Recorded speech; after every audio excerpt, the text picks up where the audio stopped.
I would now like to call upon all our guest speakers for our panel discussion on India, youth and climate action. Joining us today, we have Shri B.R. Maheshwara Chaitanya, who's the chairperson of Amrita University, Mr. Abhilash Mishra, CEO and Board of Director EdTech at NSC Academy, Dr. Shakila Shamsu, OSD New Education Policy, NEP, Dr. Biswajit Saha, Director CBSE, Central Board of Secondary Education, and Ms. Gayatri Chauhan, Founder and President, India MUN. Thank you, Kaizen. A very warm welcome to all the dignitaries. Thank you for joining us for this very special panel discussion. And we have a very engaged and young audience listening to us today. So all the more it becomes special and interactive. So we are still waiting for Mr. Saha to join. So I'll just request, Kaizen, would you like to check if he's joining? If not, then we can probably start. Sure, I think let's commence the session, and whenever Sir joins, we can take it up with him. All right, sure. Okay, a very warm welcome once again to all of you. Thank you for accepting to be on this panel discussion, which is going to define the role of India's youth in fighting climate, because that is one of the most pressing problems that the global fraternity is facing right now. And recently in COP26, I'm sure that most of you know that the leaders from all over the world and the governments had assembled to look at solutions and what kind of interventions can be made at the governmental level, at the business level, and at the policy level that can, help us fight this climate change in a, unified manner. So India Model United Nations is a humble initiative to unite the youth of the world's largest democracy, that is India. So we are trying to unite the youth constituency that we have, which is our biggest power. I should say that this is the biggest power for the country. So I want to congratulate all the young people listening to us today once again for joining us and showing their commitment for this very important cause. So this is very important mission for India MUN to not only just unite them, but also to empower them and nurture them to think in terms of solutions. So that is what I would like to start off with, as a question to the respected panelists here. So when we talk about India, the first thing that comes to our mind is an emerging economy, which is having a lot of developmental issues, which is having a huge target in terms of meeting the developmental goals. So how do we as a country cope up with the sustainability imperative and the climate change problem, which is also another problem that is going to impact the developing economy the most? So that is the paradox here, that here we are expected to develop, but at the same time this is a problem which is going to impact us the most. So how do we cope up with the two at a time? So I would like to request Mr. Maheshwara to share his thoughts on the topic, and then I'll move to Ms. Shakila. Thank you, Gayatri. A wonderful question you have shot on me. So the first thing is, I strongly believe that India has a huge potential. The reason is we see that in almost all the technological sectors, if you take multinational companies across the globe, we see that most of the Indians are on the top. So that says that the future generation is so ambitious, and we can definitely hope the future generation will do something much better than the current generation, if we mold their character in a way in which they can think about this kind of crisis that might happen. And now that the past 1 or 2 years, even the students have certainly experienced a struggle in terms of learning and teaching process. Our teachers are struggling, the students are struggling. So now they have an open mind. It is very easy for us, if we are able to create a kind of awareness through some experiential learning, through some projects, through some competitions, where we can certainly talk to them, communicate. I mean, when I say talk, we can certainly communicate to them about the consequences of climate change. So when we say that it's a challenge for a developing economy, on the other side, I see that there's a huge potential, because students have an open mind. Students are ready to accept these facts, since they have already gone through this experience in the past 2 years. So when you look at the positive side, I feel that we have to more focus on the youth, especially from my own interaction with uh, tens and thousands of students across the country. I feel that our younger generation is very, very open, and provided if you are able to give them a problem, they can come up with wonderful solutions. And that is not only in terms of technology, but also in terms of sustainability. You take water conservation, you take waste management, you take anything that is hitting the life, the students will be able to play a very good role. And that is what I feel, that platforms like this, initiatives like this, we have to focus more on the younger generation, creating more and more awareness through experiential learning and competitions, where the students will have to start thinking of their future. So that is my take on that. Thank you, Gayatri. Very well said. Ms. Shakila, would you like to share your thoughts on this? Yeah. Good afternoon and greetings to all at India Moon Conference today, and particularly to my fellow panelists. It's a tricky question that, Gayatri, you have posed, but I share the optimism of Professor Maheshwara in terms of trying to say that the potential of developmental challenges and the role of the youth is not to be seen as more of a challenge, but that it is a doable and an achievable goal kind of thing.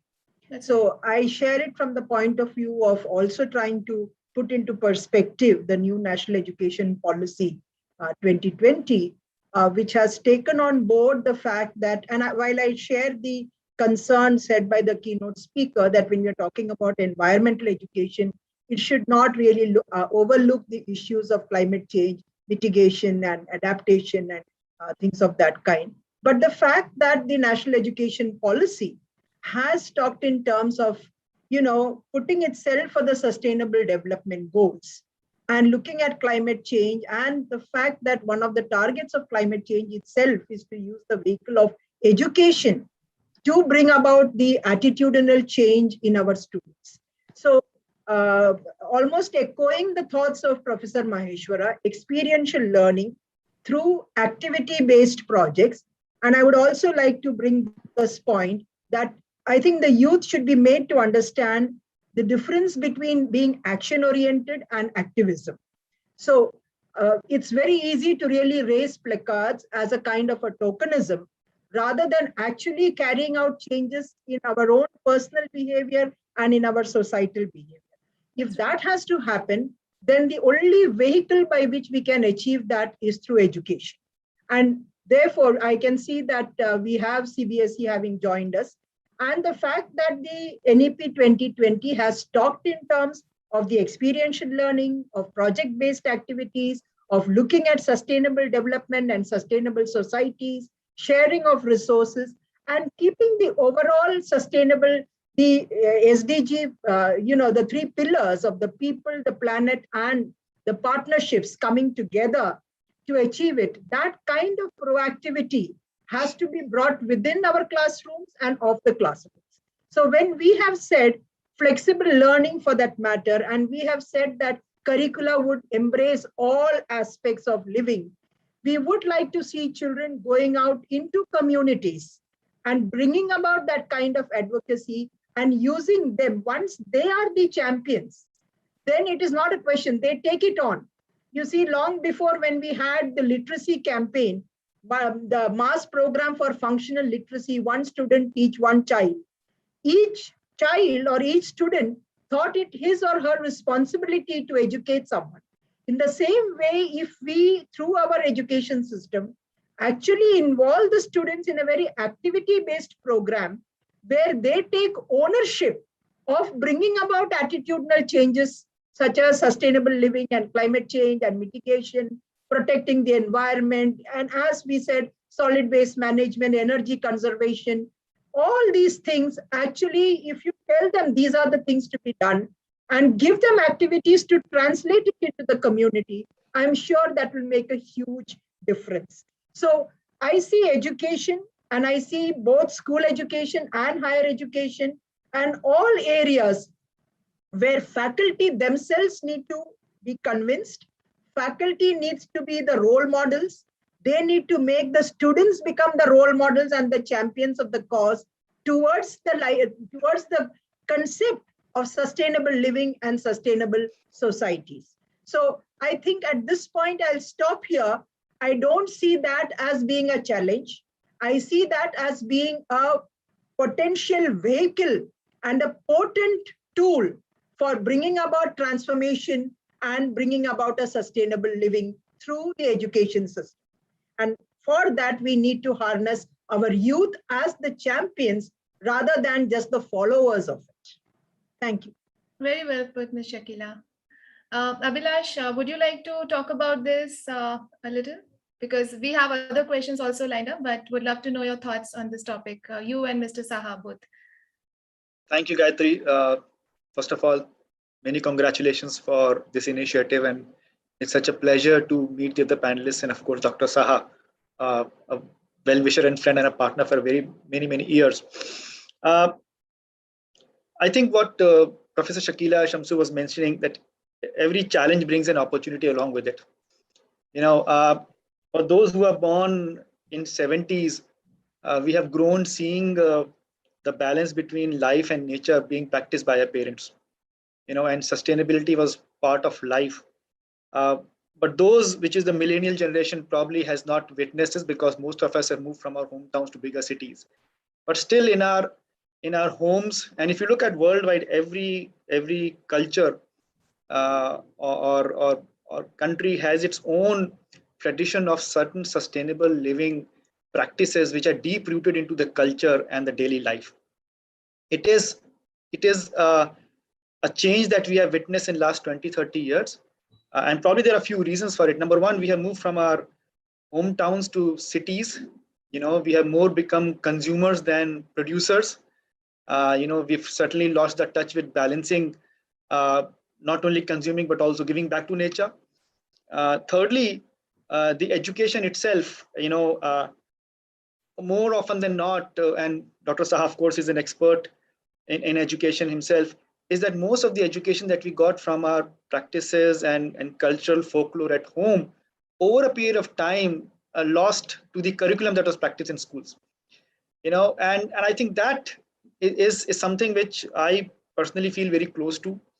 If in our families, at homes, in our communities, if we bring back some of the deep-rooted cultural practices which are part of our living for many years, and just start practicing them and at least letting the next generation know what those are, I think that will go a long way. And the best part is that I feel the young generation is very open-minded. Of course, I'll be very frank, for us, getting out of college was to get a job first, and that was a primary motive and intention. And we grew up in 70s, and in 90s we got our jobs, especially in our generation.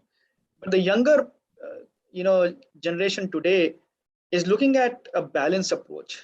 They're not just seeking careers, they are seeking fulfillment. They are looking at impact. They're looking at how do I build the community. And the best thing is that technology, social media, everything has brought these voices together. And look at this conversation today. It's because of social media and digital economy today that we are all able to get together and voice this concern and also think what are the solutions. So I think the technology, the digital age, the social media, the young generation, I think globally we have the largest demographic dividend, the largest population, which is the earning stage of life between 16 and 60. Our dependency ratio is still very lower. I think this is the time when a population like us, a large thriving global economy and a democracy, our cultural sets combined with our new openness in education, the willingness of the new generation, and of course the value system that we have, which is ingrained in our life. I think there are many opportunities for us to deeply impact the SDG goals, not only for us but for the global economy as such. Okay, very well put. And I can't agree more on the fact that the value system has to be leveraged further, because India actually has very sound roots. So the most of the problems that the country has faced in the name of development, that has probably happened while aping the West, whether it is your construction practices or the consumption practices, to be honest. So here the role models have to shift somewhere, and we have to come to the consensus on the fact that we have to develop our own script of development. So we can't just be having the established way of development, because that would probably consume several more earths in order to do that. So Dr. Saha, over to you now. So just want to understand from you, what do you think could be the role of curriculum in impacting the young forces, and also kind of making this a priority in their day-to-day life? Yeah, thank you, Gayatri, first of all, for inviting, and also just I was listening Professor Samsu, Maheshwara, and Vilash. Definitely, in the school ecosystems, curriculum has a huge impact, or rather than curriculum, the how the teachers take it forward to the classroom. That is more important in terms of delivery, transactions, and of course, new education's policy try to focus upon all those areas, so that holistic development of child is actually a fulfilling experience for all the family.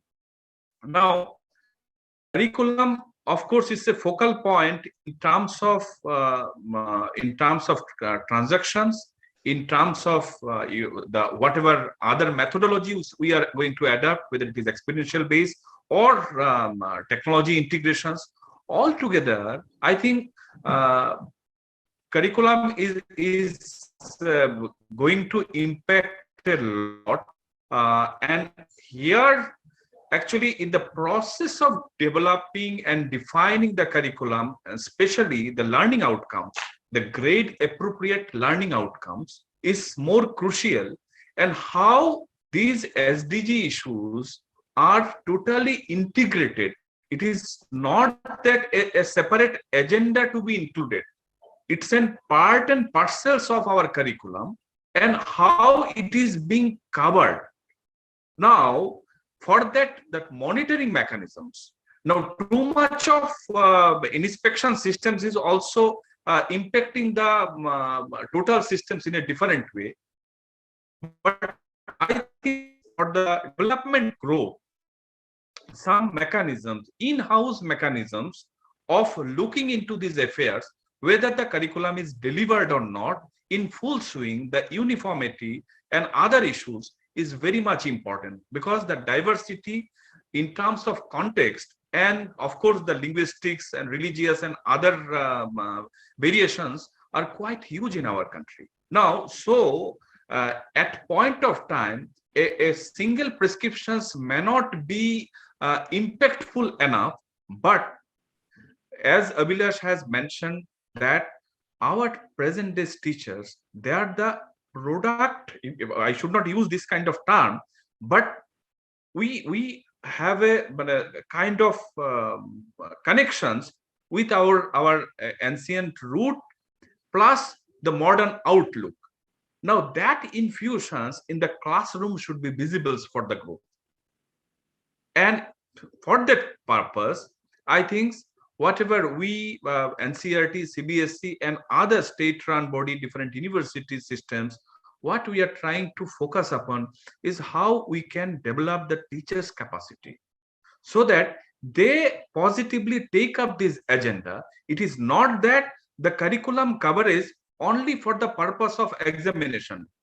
For CBSE or any other state board, it is always matters how we are going to conduct the examinations. But more than that, how the components are covered in the classroom in a activities fashions or experiential fashions, or even for that matter, as Professor Samsu is very much involved into the bagless days ideas. So they are, I think, what joyfully this component can be covered.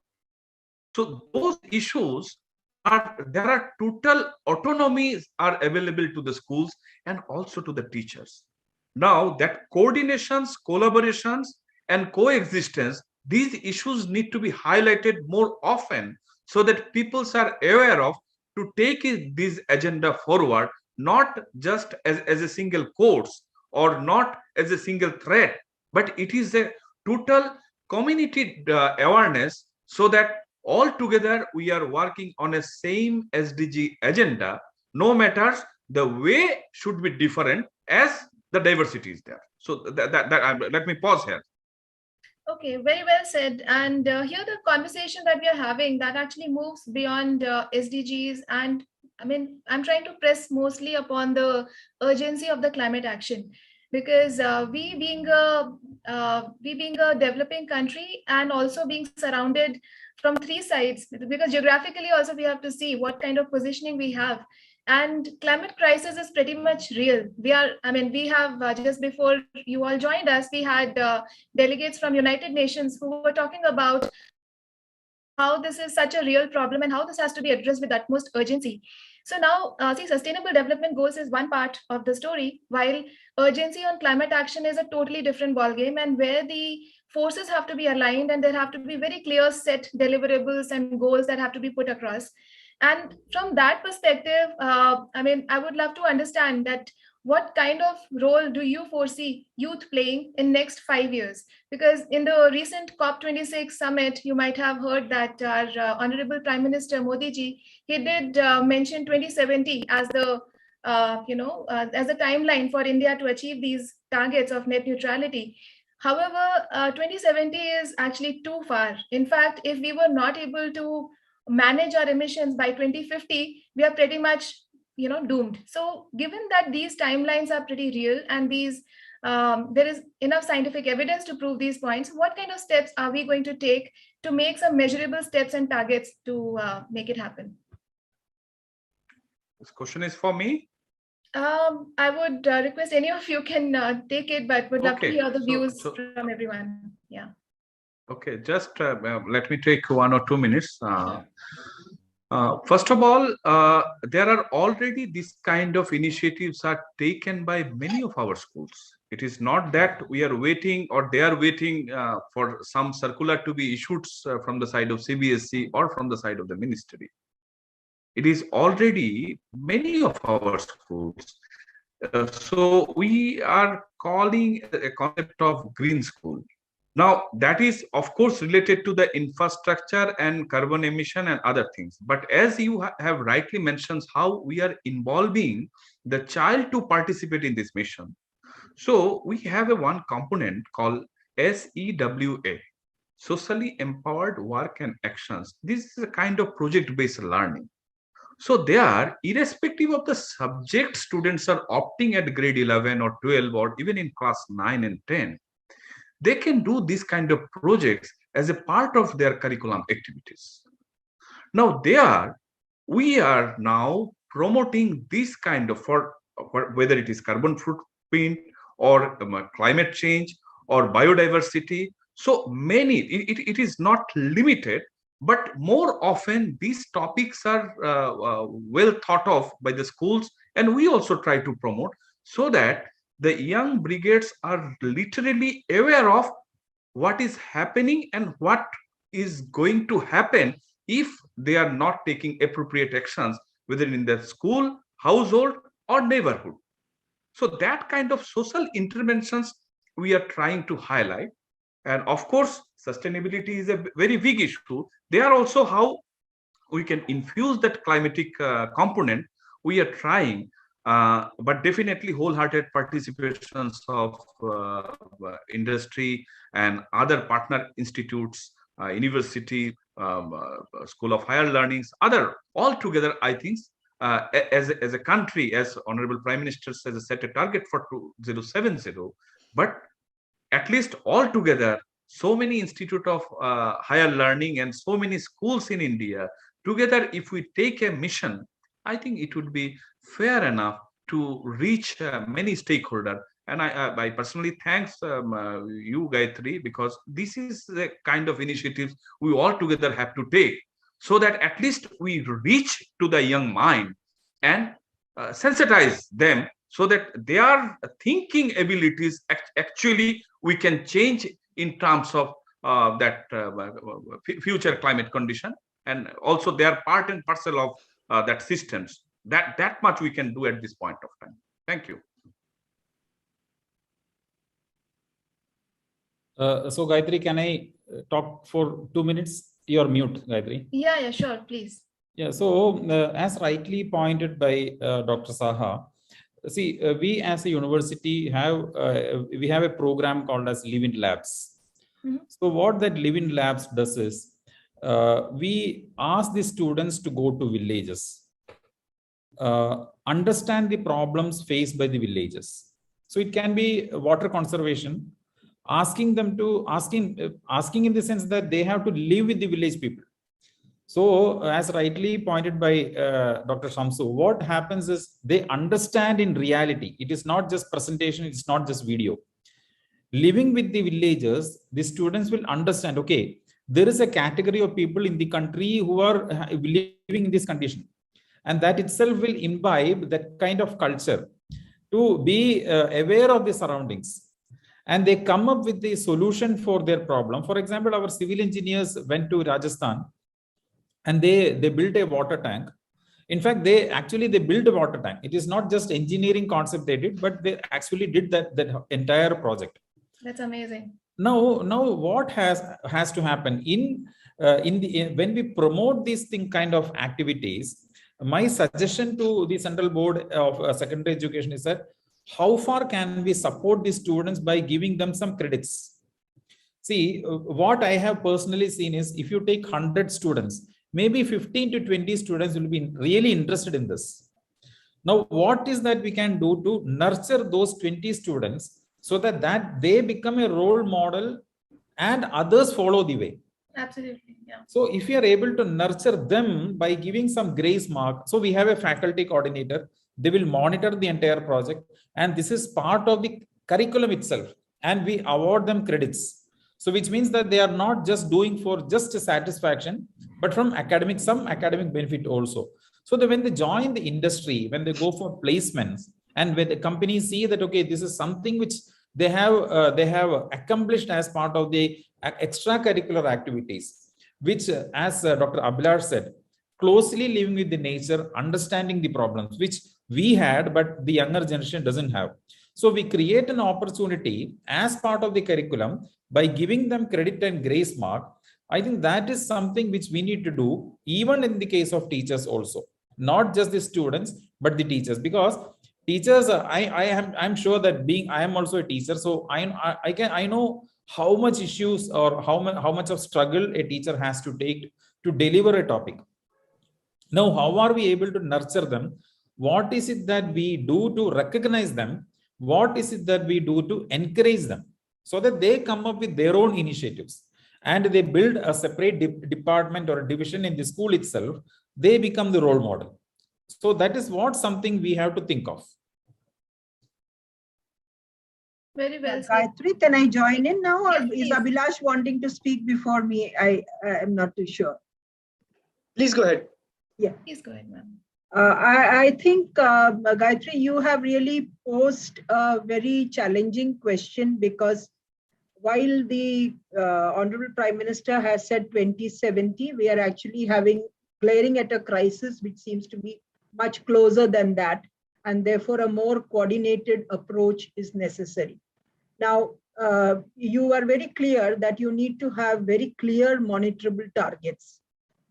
Now, there are 3 stages for anything in changes of attitude that happens. One is the awareness, then is the advocacy that happens for mass campaigning of that, and finally the action to reach those targets. But to do this, you need to really list out under each head, whether it is energy conservation, waste management, reducing the carbon print, any item that you have, water conservation, all these areas, whatever comes which creates damage to the climate, and what can be done to mitigate it, that situation, you need to list it out in specific monitorable manner. You see, people do not understand.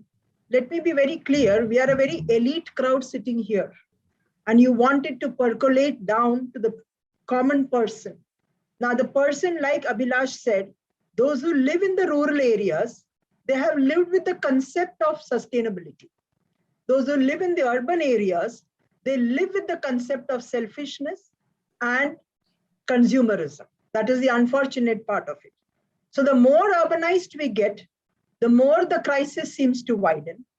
And our generation, which believes that apples come from Big Basket or from Reliance Fresh, do not understand the labor that a person puts it to get out a nice apple, which is not having pesticides and fertilizers and so many other things. Yeah. So this thing requires, firstly, in the policy and in the planning at all levels. So I was very, very happy as a common person. I get a message from a bank where I hold an account that I can have a green deposit. So I convert my FD into a green deposit. So this is, now it might appear very, very banal when I'm giving you this example, but moving towards electric cars, going for paperless offices, these are all small steps. Using a brown paper bag, all these are small steps that we need to ingrain within us. And believe it or not, people do not understand what it means to use plastic and what it means to use paper. And at the same time, not using paper in a very erratic manner because you're cutting down so many trees for that. So when you say we are staring at a looming crisis, we need to actually educate that, bring about that awareness, percolate it down through the education system, through our industries, through our corporate sector, actually make it that in everyday life we start doing it at our homes, switch off lights and fans and any electrical gadgets which are not necessary. These are luxuries that we enjoy taken for granted, which they don't understand because you are not seeing the crisis of that immediately. As one of the Nobel Prize winners for climate change mentioned in a discussion, he was saying you don't realize what is happening in Greenland or what is happening in the Antarctica because that's not touching you immediately. Exactly. It's going to touch you much later. So you don't look at that. Now coming to just the 2 points that Dr. Saha and Professor Maheshwara had raised. For the B.Ed program, which is the teacher training program, environmental education is an integral part of the teacher training program. So that there is a sensitivity to new teachers in the making, the teacher trainees, that they will understand this as a inherent, very important topic, and it need not even necessarily come into, even though it may be a separate subject, it should be ingrained within all the curricula when you give examples and so on. So even if I'm teaching history, I need to give examples where environment used to be protected in a certain manner. Why was a certain architecture in the Harappan culture or the Mohenjo-daro culture done in this manner? Because that is how it protected the natural resources. So within all curricula, whether it's geography, whether it's science, whether it is language, you need to see all of it across that. And also for the faculty induction programs that we conduct which has been made mandatory for all assistant professors now, we have environmental education as one of the teacher training modules itself. So the sensitization to the teachers is already there. It is already a part of the national education policy where we say, like Professor Maheshwara was mentioning, giving weightage to the activities that they do. We have said that. We have said that what was normally considered as extracurricular, and these were all extension activities which are seen, are given due weightage even at their class 10 and at their class 12, and also within the higher education system, so that it is an incentive for the students to actually relate for community engagement and think in terms of bettering the living conditions of the areas within which they live. And rightly so, one size cannot fit all in a country like ours. What is a crucial natural resource in one area may be very different from a crucial natural resource in another part of the world, within India itself. So I think accepting the diversity in terms of the resources and accepting multiple approaches, these all need to work by proper policy and planning. And I think each one of us I always believe even when I talk about NEP, it's not that I am Atlas carrying the globe on my shoulders. Let me do my little bit or my might, my very small might. And if all of us start thinking together, small drops of water make an ocean. That is the way in which you can approach climate change. And that's the only way by which you can bring about, each one of us have to accept our ownership that we will allow our children to inherit a planet in the same way that we were fortunate to have inherited. Thank you. Thank you, ma'am. Mr. Abhilash, would you like to add to that? It's such a delight to hear Professor Shamsu and Professor Maheshwara and Dr. Saha speak. I'm connecting some dots, between what the future is. This generation is going to start working very soon. Some of our friends on this conversation today are looking for employment after they graduate. And I'm taking reference from the World Economic Forum report of 2018. It doesn't talk about SDG, but it says what is the future of work looking like? And what are the qualities or skills for the future? And you'll be very surprised to know that they list 16 of the qualities which they define as foundation literacies, competencies, and character qualities. Climate change, it's a change, it is happening, and we are witnessing in our generation, and our kids are going to witness it in the future. They mention what are character qualities. I'm going to read it for you. It is in front of me. How students approach their changing environment. Now, in that, there is a point called social and cultural awareness.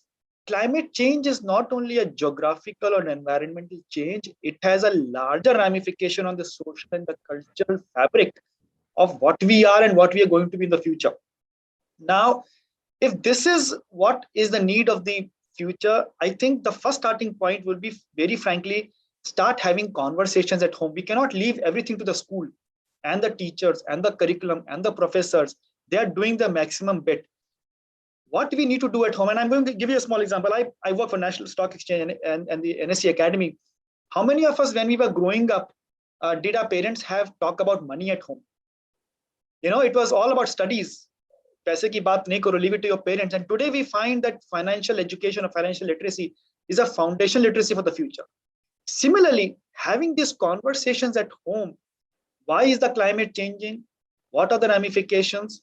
How things have evolved in the last 20, 30, 40 years, and what are the dangers of this change happening in the future?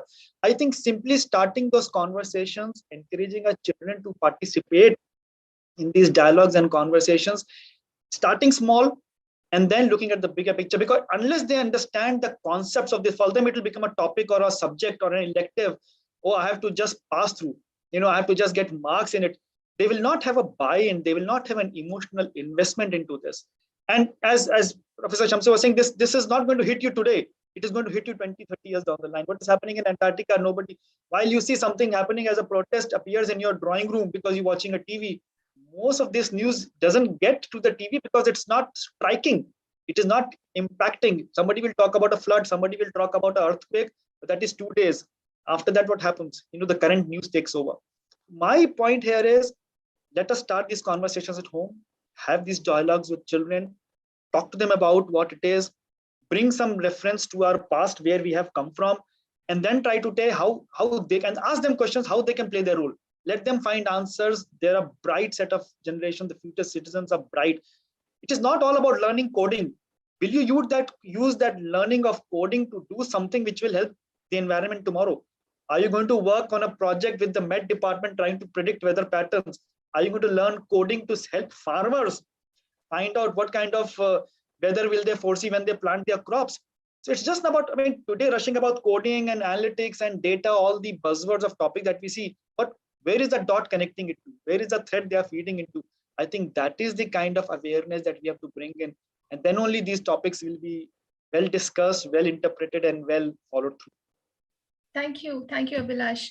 In fact, the point that you made and what Ms. Shamsu was saying, that the application of One is weaving these environmental and climate action related concepts within the curriculum. That is very important. Like when we talk about history, she very nicely mentioned that how can the Harappan civilization or Indus Valley civilization connect with the good practices that were done then and be connected back, because that gives you some insight to think of like what can be done in the future.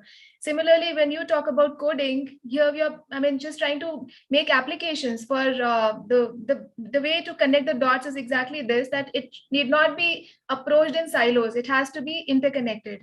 And the concept of sustainability in itself is actually a very interconnected concept and an interconnected impact that it has on the entire, living ecosystem here. The planet is here to stay. I tell everyone whenever we speak on, the climate change, generally people think that we are here to save the planet. We are nobody to save the planet. We are just here to save our own existence on this planet. This planet will be here and there will be, in fact, we might go extinct because of the practices that we are following right now. And this is high time that our next generation comes forward and we as the responsible citizens, and this is such a beautiful forum right now. You are all having such massive experience and such important roles to perform in nurturing this ecosystem that we are trying to create through India MUN, that an ecosystem which is focused on innovation. So we have spoken about two topics here primarily in the broad sense. One is about what kind of changes can be adapted in the lifestyle. That is definitely going to have a huge impact. As ma'am said, that drops of water will make an ocean.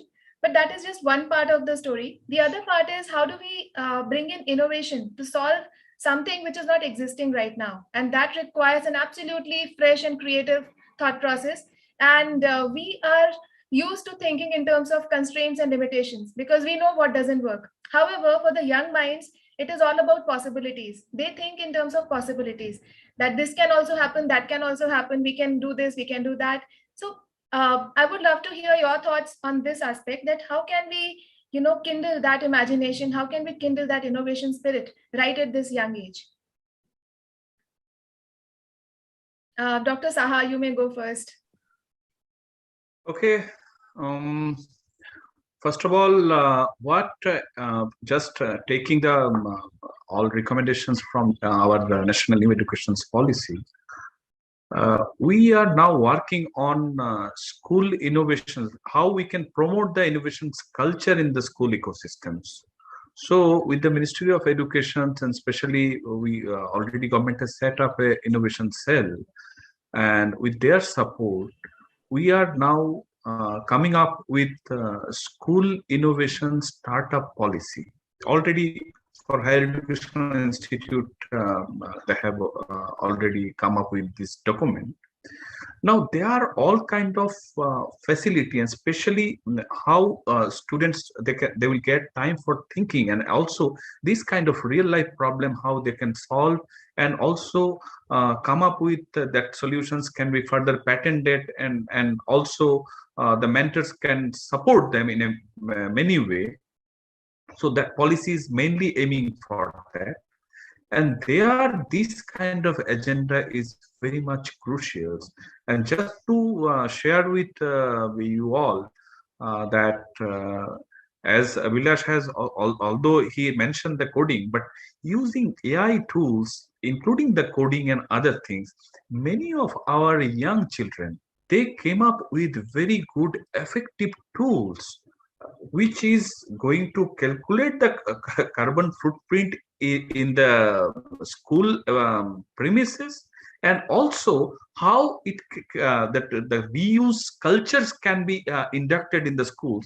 Those things are actually coming up from the young students thinking. So that itself showcasing the innovations, and definitely more and more practice-based learnings we have to promote. And for that matter, of course, new education policy is primarily trying to embed all these things together so that there is no concept of co-curricular, extracurricular, or curricular.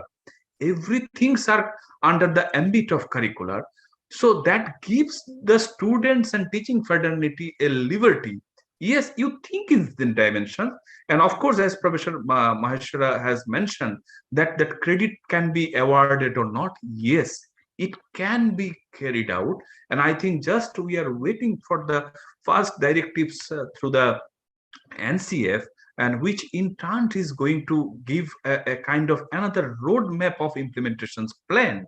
And through that, I strongly believe the culture of circular economy coincided with the climate change issues. That reusable culture, I think, more and more would be focused in the school and educational atmosphere, and that itself will narrate the culture of innovations. And as Abhilash has rightly mentioned, now that every household must think in that dimension.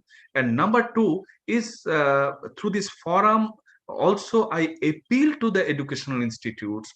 Yes, can we think of every individual institute as a part of social contributions?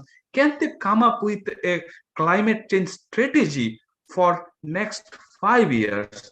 And they can involve the parents, they can involve the teachers, they can also equally involve the students and community.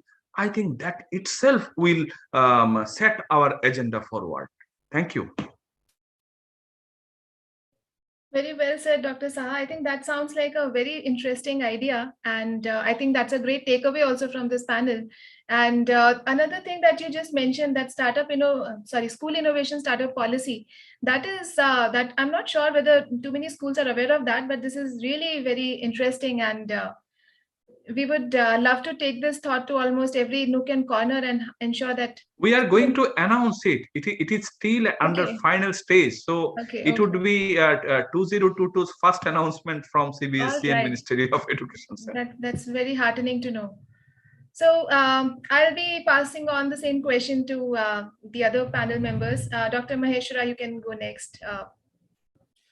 Yeah, I think I'll just combine what Dr. Saha said. Basically, when we conducted a programming competition, not programming competition, it was an Olympiad way back in 2019.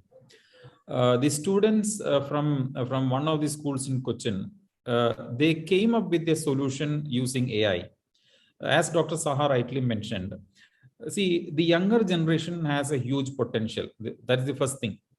Second thing is, if we are able to open up opportunities to them, by throwing them a problem in front of them, you tell that, okay, so this project came up with the experience of Kerala floods. Kerala was devastated with floods in 2018 as well as 19. So there was a huge impact across the coastal areas as well as the hilly areas. So the students came up with this solution to predict. It was a kind of a disaster warning system, where they developed with the help of AI. So when you say that, okay, there's a startup kind of thing coming up with the CBSE schools, why don't we find some sort of seed funding controlled by the school, so that their idea, whatever problem they are trying to solve, let us make it as an action. As rightly pointed by Dr. Shamsu, what we have to do is we need to create opportunities so that whatever ideas are there in their mind, there has to be a platform where they can implement it, actionable items. So that is very, very critical. So it has to start from the school. It has to start from the classroom. And what is it that we can do to nurture those teachers who promote this? So if you are able to combine all these, putting all this together, I think we can definitely achieve at least some percent, or to a very great extent, it is achievable. So this is one thing which I wanted to emphasize on. In fact, I wanted to talk about even the startup, which Dr. Saha has already told at the school level, because there are a lot of young entrepreneurs who want to come up with different type of solutions. I had a conversation with one of the boys from Kerala itself. So he was talking about a mobile app that will help the people in the colony, in his own colony, to have a mechanism where somebody will collect the waste from their house. So he was thinking from the same model of that food delivery. If there are people to deliver food, why can't we have people to take the collect waste from different, flats and residential apartments, and sort it at a place. So that is a very good idea. So how are we able to nurture those kind of kids at the school level and class level? That is what we need to have some platforms, of course, supported by CBSE or higher educational institutions or the schools themselves. So that is what I'm saying. You know, we have the huge potential, but we are not tapping that potential. So I think that has to be part of that holistic education as envisaged by NEP 2020. Thank you, Gayatri. Thank you, Professor Maheshwara. Ms. Shamsu, would you like to add to that? Yeah, in fact, I have a very different take. And I think, you see, the schooling system, we have changed from thinking of rote learning to inquiry-based learning. And therefore, we are turning it on the head, where we are promoting the spirit of inquiry and scientific temper and things like that.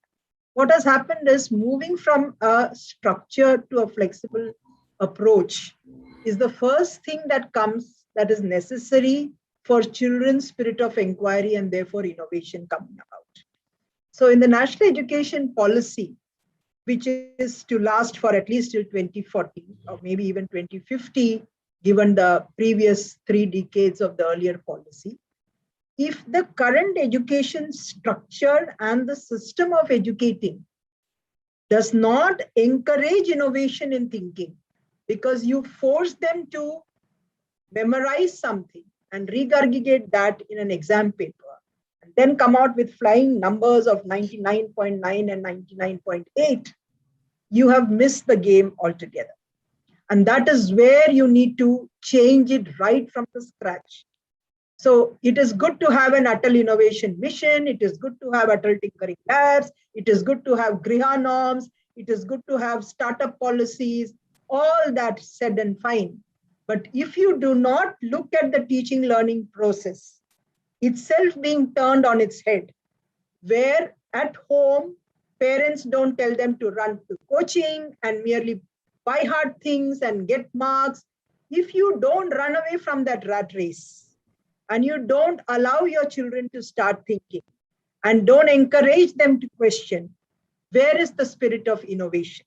And I'm very, very upfront and quite passionate about this thought that we ourselves are criminals in the way we bring about our children, the way we force them, because we take pride in trying to say that my son or daughter cracked the IIT JEE exam or the IIT exam, or has become, a doctor.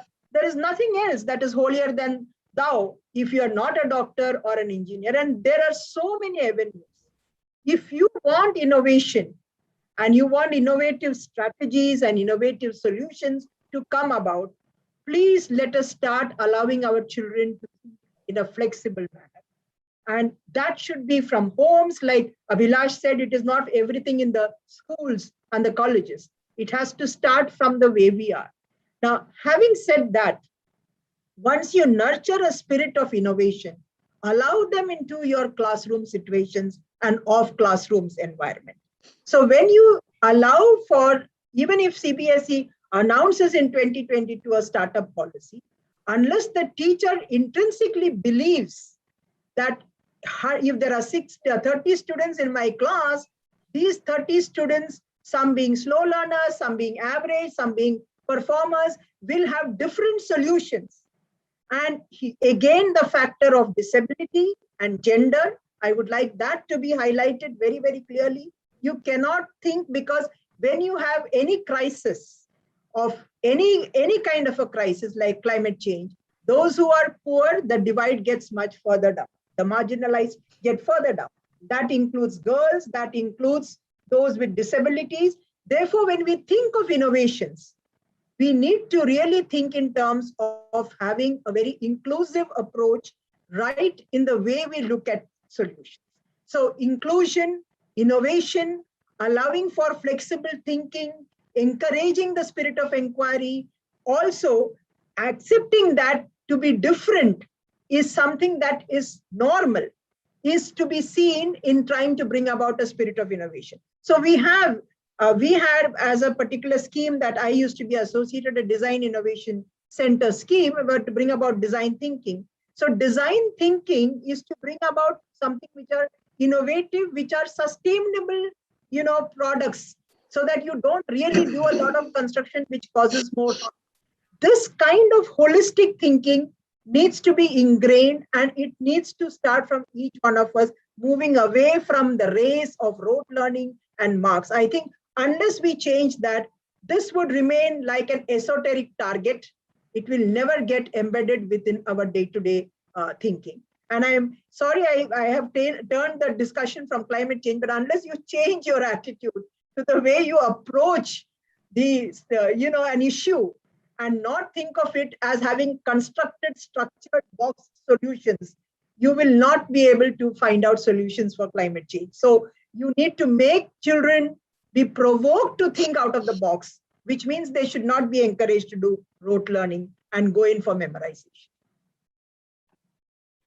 Great. That's a very valid point that you have made, and the discussion is not just limited to rote learning per se. It is about making them or creating an ecosystem for them to think out of the box. It is more around that. And I think design thinking, you mentioned it very rightly. We need to think in terms of, so design thinking is one way, but we have to think more in terms of what will be, because design thinking is quite an old concept in the current day and age. So while it can be adapted, we also have to look at the kind of distractions the students have, the kind of digital disruption that has happened in last 2-3 years, especially post COVID, when the entire education has now shifted digitally.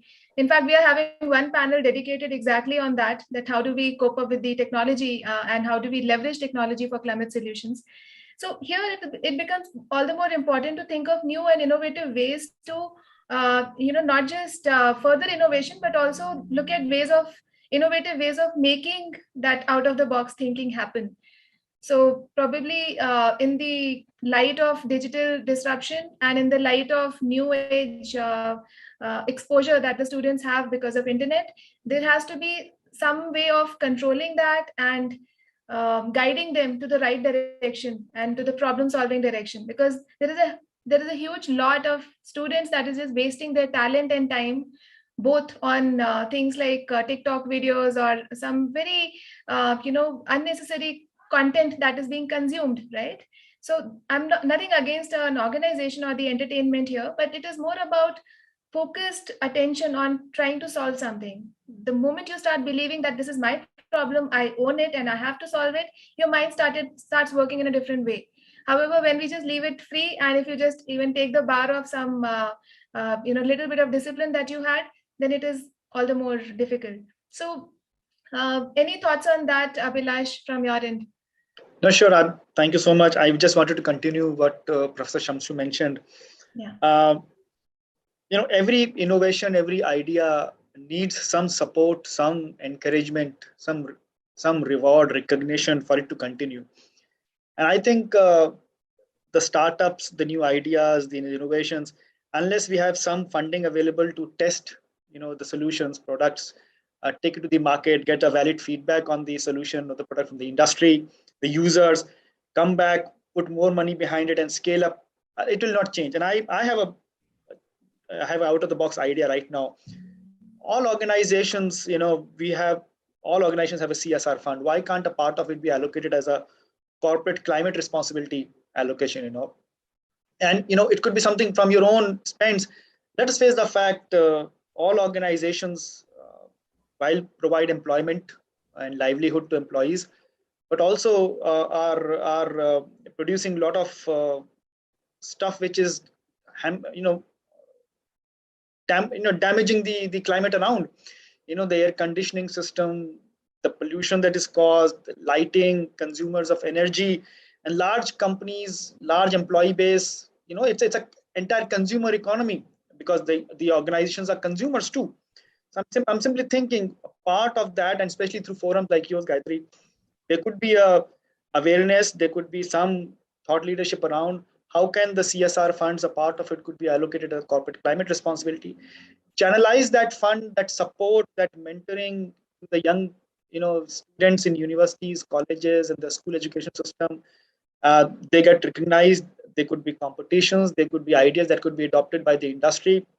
If a student in class 12 CBSE school or a higher education institution has some hypothesis, an idea on climate or sustainability management, can then not be adopted as a case study by an organization trying to solve their own problems by allocating some fund from their corporate climate responsibility fund.